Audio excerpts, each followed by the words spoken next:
مساء الخير. ازيكم يا شباب، عاملين ايه؟ معاكم عبد اللطيف من ماني فور ويل درايف ايجيبت.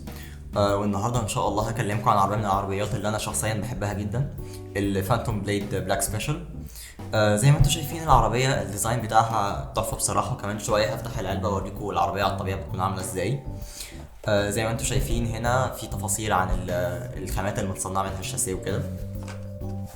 تمام.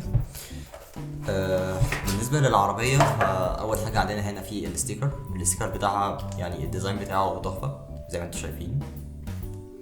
بعد كده عندنا الوش والقطع بتاعه الشاسيه. الوش لونه اسود، يعني الوش الاسود على الستيكر ده يعني هيدي ديزاين تحفه بصراحه.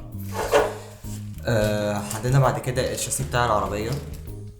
الشاسيه اكس اكس، الثبات بتاعه سوبر اكس اكس. الثبات بتاعه عالي جدا، ممتاز في الثبات بصراحه.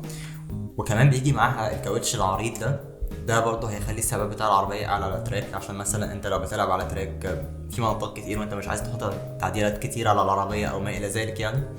فالشاسيه العريض مع الكاوتش العريض الاثنين هيساعدوك جدا في الموضوع ده.